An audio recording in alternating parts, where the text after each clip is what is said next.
Hey YouTube, I'm Mars1952 and I'm working on my tractor again.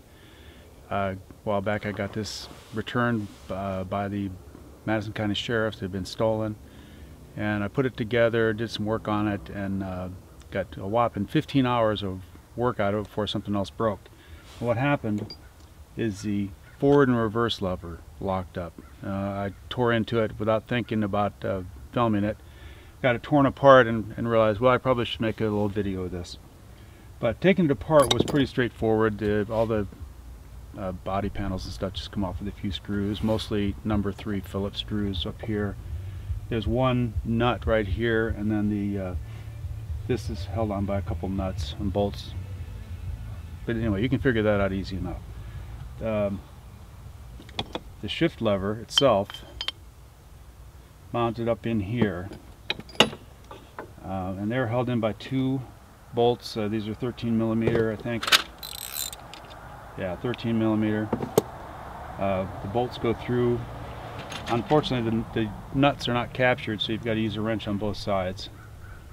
And I use this wrench on the inside. It's adjustable. On the inside, underneath the steering column, 13 millimeter. Got them loose pretty easily. So anyway, pulled it out. Pulled this part out. You have to, there's a couple pins on this universal joint here, a couple of spring pins that have to be driven out.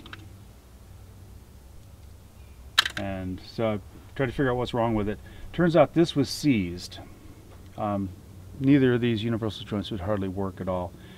And I took it into the shop and loosened it up with WD-40 and a lot of force. I was a little bit too rough with it, and I broke it. This little part right here is not supposed to come out. You see, that's that pin that goes all the way through here, and it's drilled in the middle to allow this other pin to go through, and then that's crimped in place. So the housing is supposed to pivot on the pins, not that the pins aren't supposed to pivot. So I broke it. 135 bucks. So I got a new one. Here's the part number. Try to read that off. It's LVA10317. But anyway, when you take yours out, it's probably going to be rusty and seized up a little bit. Just work at it slowly, maybe put some heat to it, and you won't break yours. Save yourself some money. There's actually 3 things wrong with it. This is the second thing. This part here, they call it a lever, even though this is the lever. This is I don't know what you call it, but they call it a lever. So I had to get a replacement. This one is aluminum. It's probably why it wore. And this one is cast iron or maybe steel. It's hard to tell. So that is an M134415. M134415. It's held in with a roll pin. The third thing that was wrong, these little spring-loaded ball bearings that hold the lever in place in the various positions. John Deere calls this a plunger. Here's the part number. It's M135335. So anyway, one of those is broken right here. The ball bearing just popped right out of it, and that's actually what caused it to jam. These other parts were still functioning. See, it's got a little spring that goes in here, and a ball bearing. Oops, I'm losing it. The ball bearing is supposed to be captured in there, but that came loose. That's a fairly expensive part. I think these were around $27 each. So I bought 2 of them. No use putting all this trouble without putting good parts in. So I got to put those in. All right. So the first thing I have to do is take this apart. So I got to drive this spring pin out of here.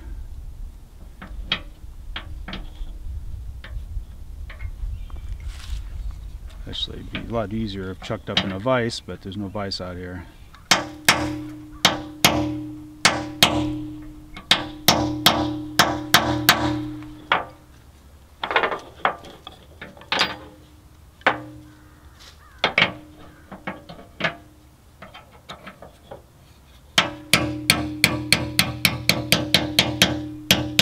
need that spring pin, so hopefully I won't lose it. Alright, lost it already. Here it is. Found it. Okay, so take note of the way the shaft is oriented on there. Okay, so I had to stop the video and look at it to make sure I had this oriented the correct way. You see the arm is down, the square part is up, so I've got to get that in there.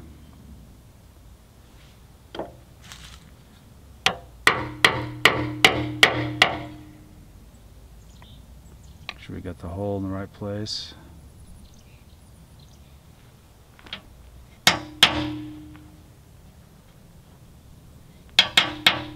Come on.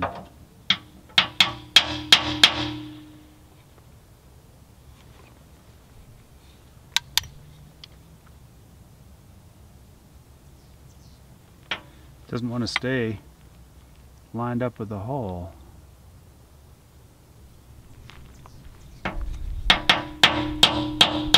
Alright, there it is.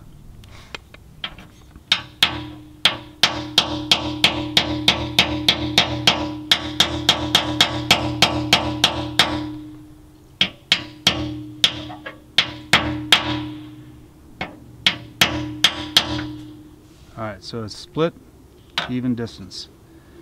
That's ready to go back in.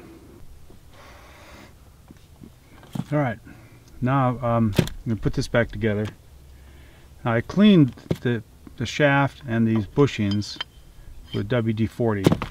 And the bushings should be some kind of oil impregnated brass or something like that, because there's no provision for lubricating them. But I'm going to put a little bit of oil on there. It can't hurt. Or I put it back together again. Then move it back and forth to get that oil distributed. Okay, so this goes on like that. It goes on like that, and then this will be out on the side. First thing we have to do, we can see that or not. Yeah, we can see that. Is put these retaining ball things back in. Now they have a dab of Loctite on there.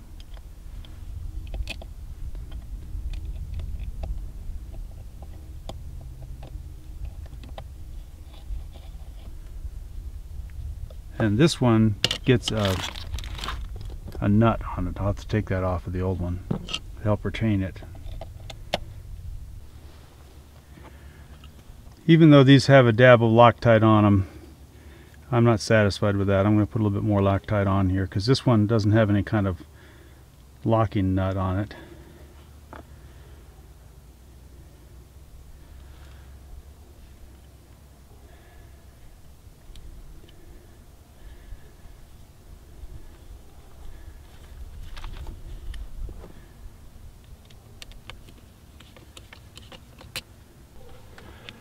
I'm going to back this side out and put a little bit of Loctite on there too.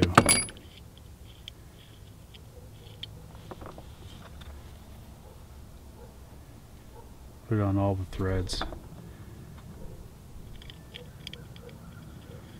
Alright, now I sort of figured out a way to adjust this. I'm not sure if this is kosher or not.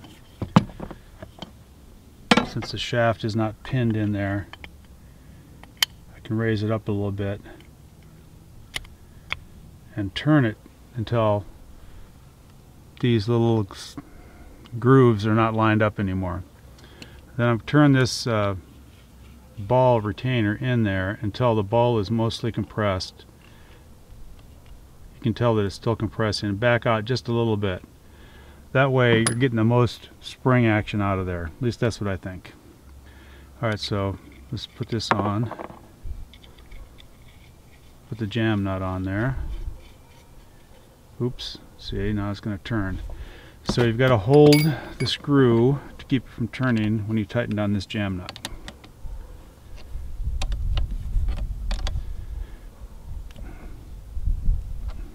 Okay, check it for function. Seems to work very well. Very well. Alright, so next thing, before I bolt it back in place, I've got to put the universal joint back on there. Universal joint shaft.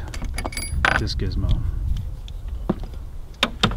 So I got new spring pins for that. 2 of them. They weren't very expensive. The old ones had taken a little bit of stress due to the fact that they were seized. This part was seized. So I'm going to have to put that on something more solid.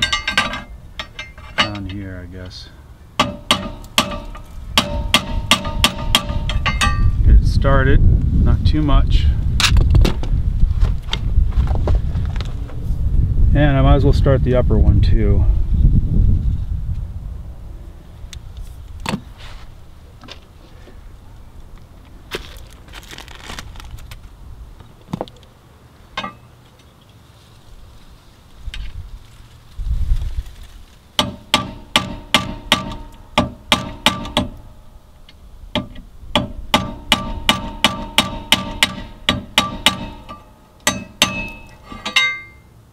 Okay, I don't think that's too far in.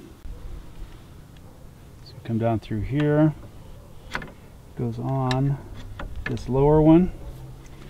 Now getting that spring pin to line up to the right hole is going to be a little tricky.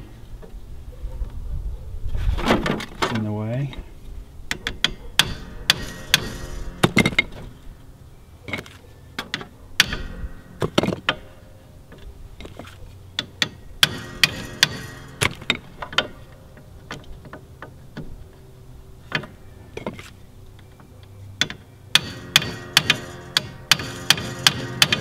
Seems to be going. Alright, it's in the hole.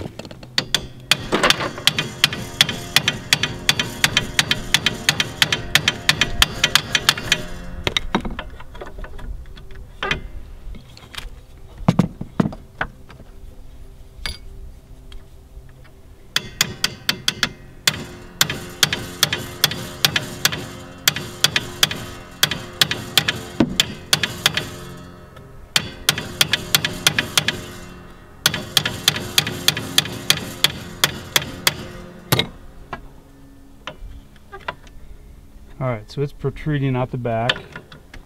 You want to make sure that doesn't protrude too far out the back though, because there's a hydraulic hose right there. Alright, so now I can put this in. Goes through here. Can you see that? Through the housing. I'm going to slip this on before we bolt it in place. Once we bolt it in place, then I'll drive those in. We've got these 2 little nuts. No lock washers or anything on here, so I'm going to put a little bit of Loctite on it.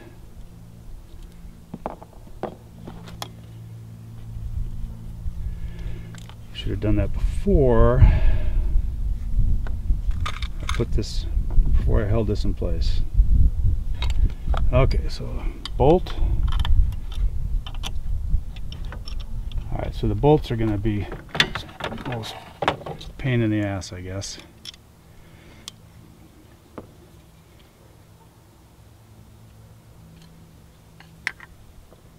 Put those in before you put the shaft in, otherwise they won't go. The shaft's got to go like that. Okay. Slip it up through there.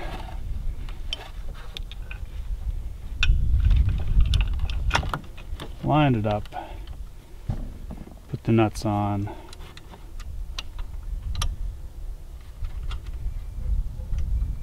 I'm going to put the back nut on first, hopefully. Get those fingertips around there.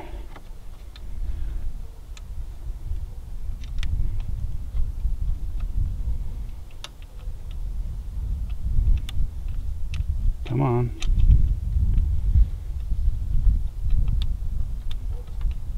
Trying to get that started by feel.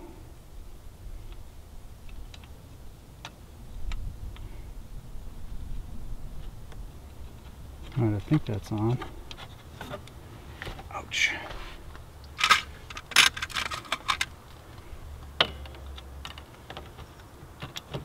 Well, shoot, forgot to put this on. Luckily it's not tight. Alright, so that's on there.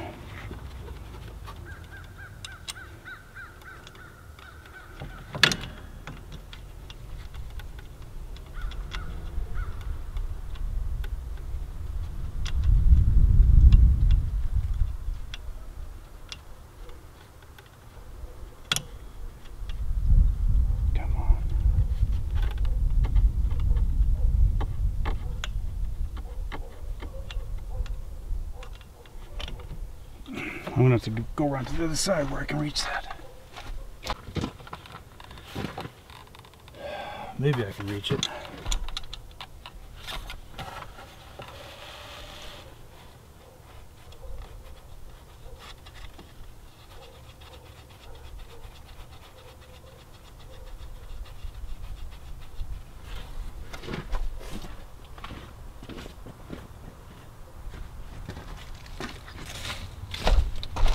Alright, well, let's get that, see if I can get that universal joint back on there. It fell down. Can pull the shaft up, I guess.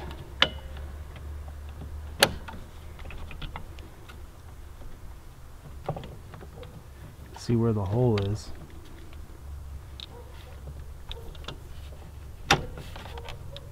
Okay, so that's lined up with the hole.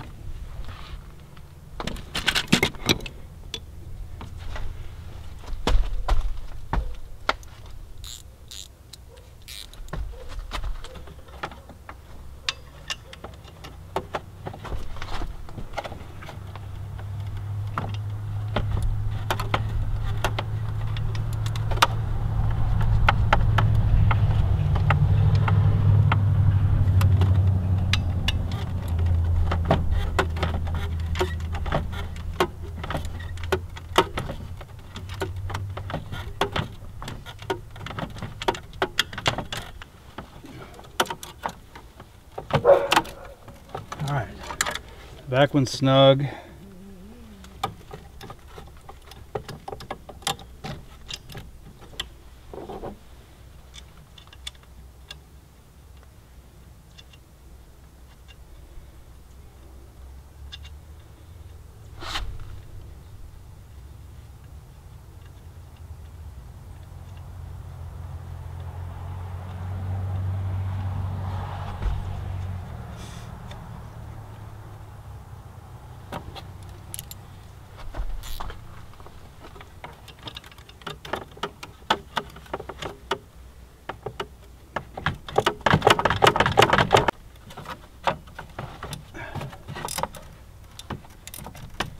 Alright, finally. Now, let's see if I can get this lined up.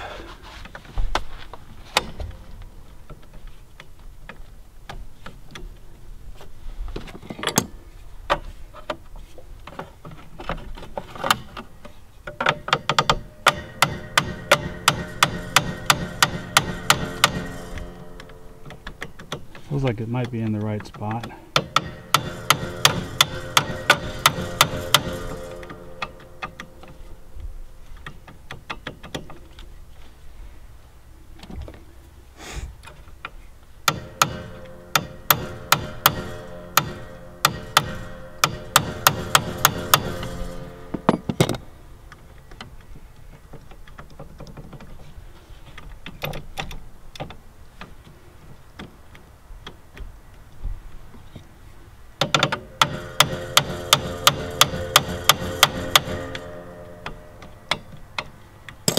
Can't tell where that hole is a problem.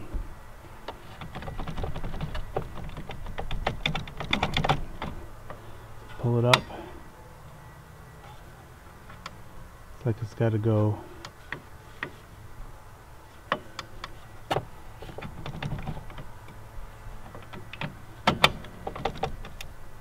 Maybe right there. Yeah, that looks better. Alright, now it's going.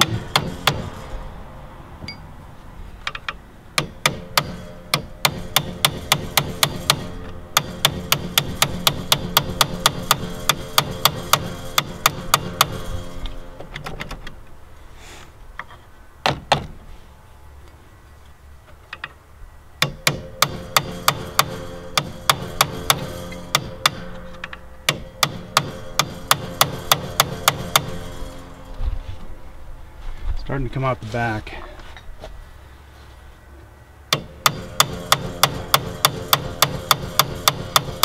Okay,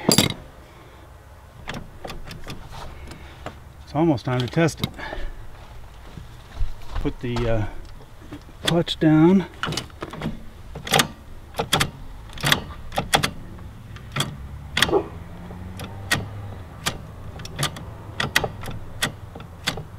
Seems to work. So put it back together. Well, actually, I might have to adjust it, so I'll test it before I put it back together. Well, it's all back together except for the cowling. I've got a bad turn signal switch. I'm waiting for that to come in before I put it completely back together. But the linkage is back together. I've put a few hours on it since the last time I filmed, and I'll show you that it seems to work pretty well now. It seems that just changing this linkage solved some of my transmission problems. It was shifting real irregular and jerky.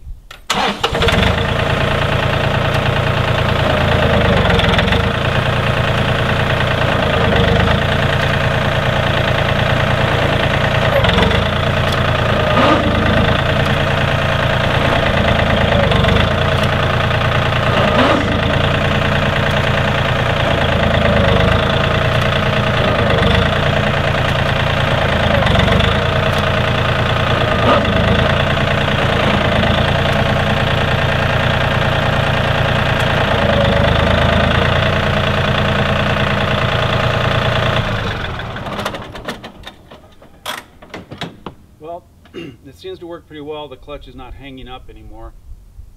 Maybe just a little bit one time. And it still makes that awful squawking noise in reverse. It's done that ever since I've had it. I put about 500 hours on it since then.